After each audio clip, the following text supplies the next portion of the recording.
No Diário de Santa Faustina, no tópico 478, talvez mude seu jeito de ver, de encarar a devoção ao preciosíssimo sangue de Jesus. Olha o que Santa Faustina fala. Ó Jesus, todo o meu amor virginal mergulhou pelos séculos em vós. Sinto nitidamente como o vosso divino sangue circula no meu coração. Não existe a menor dúvida de que com esse vosso preciosíssimo sangue entrou no meu coração o vosso mais puro amor. Sinto que resides em mim com o Pai e o Espírito Santo. Ou antes, sinto que eu vivo em vós, ó Deus inconcebível. É muito interessante refletir. Quanto mais você entrar numa devoção católica ou começar a consumir certas orações e devoções, você cada vez mais vai mergulhar no preciosíssimo sangue de Jesus, tá? Tem um significado muito profundo o sangue de Jesus e eu nunca entendi até começar a ler um pouco da literatura católica e principalmente uma devoção que eu vou mostrar para você nesse episódio. O sangue de Jesus é um sangue do Cordeiro puro, imaculado, imolado pelos nossos pecados. É o Cordeiro perfeito.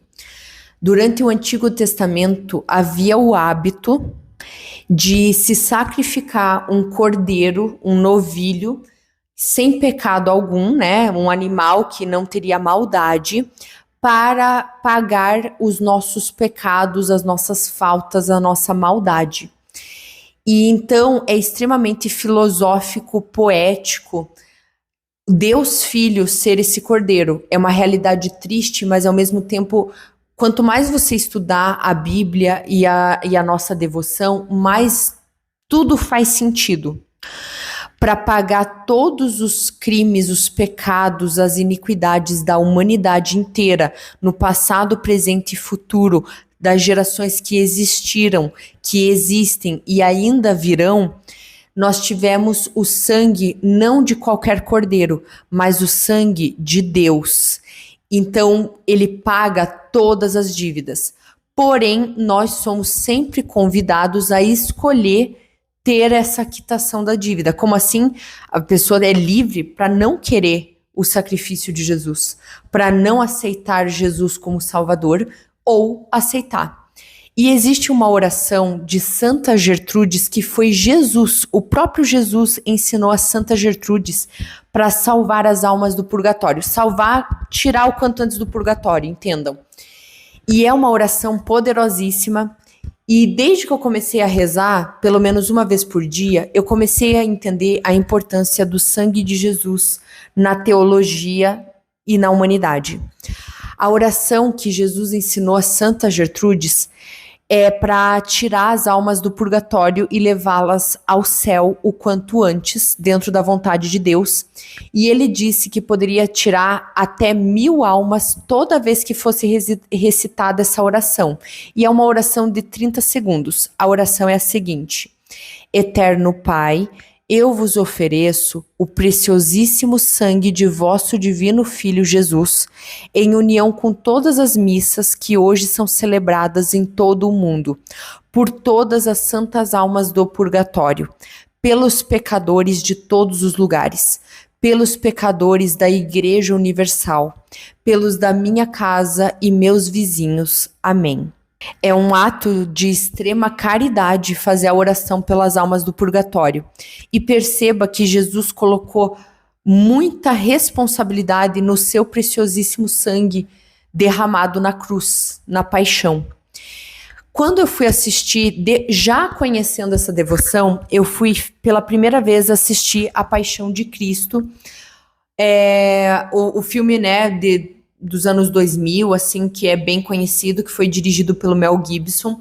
Sim, eu demorei muito, eu Não sei porque eu não queria assistir, mas daí eu comecei a rezar a Via Sacra, e rezando a Via Sacra eu decidi meditar a Via Sacra assistindo o filme. E tem uma cena muito interessante nesse filme, que depois do açoitamento, do chicoteamento de Jesus na paixão, existe sangue em todo lugar. As pessoas saem, continua o, entre aspas, espetáculo, né? E a paixão em outras situações para ele carregar a cruz, ser julgado e carregar a cruz. A plateia está atrás de Jesus para ver o que vai acontecer. E nós temos uma cena de Nossa Senhora chorando pelo sangue derramado do filho dela. O filho dela é Deus.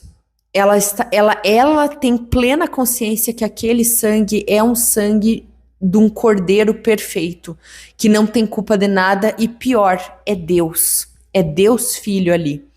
E nessa cena muito iluminada do filme, Nossa Senhora pega panos de linho extremamente finos, requintados, dignos de um rei, e ela começa a enxugar o chão.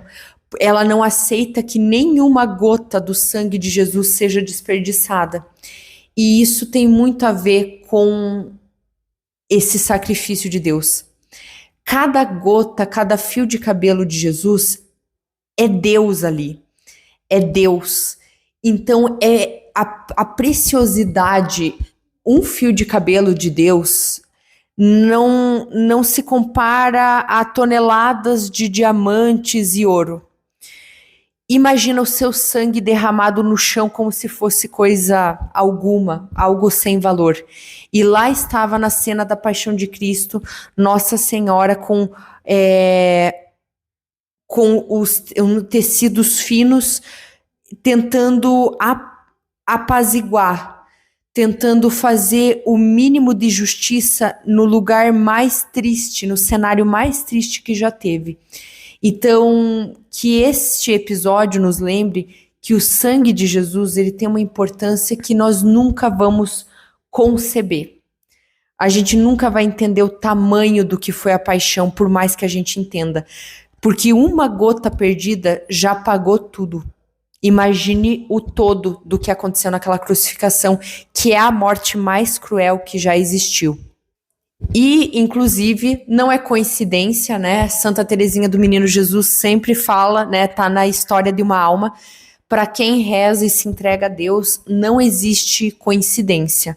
Tudo é providência divina e delicadeza de um Deus que nos ama. E antes de eu gravar esse episódio desse podcast, eu assisti um vídeo, apareceu para mim, de como eles fazem a lavagem dos panos litúrgicos depois da missa. E a primeira lavagem é em separado na água, para, por exemplo, o paninho que se chama purificatório e o corporal, porque eles entraram em contato com a água e com o vinho, né, que na Santa Missa aquele vinho virou sangue, entende? Então, por ter esse contato direto, eles têm que ser lavados primeiro, de forma respeitosa, numa bacia com água, e esta água, que em teoria lavou o sangue de Jesus, ela é jogada na natureza, no solo. Ela não vai, obviamente, para o esgoto. Ela vai para a natureza de volta, o sangue de Deus para uma criação de Deus, que é a natureza. Então, olha o cuidado que a gente tem, porque olha o quão precioso é esse sangue do Cordeiro que não fez nada, mas pagou a conta de todos nós.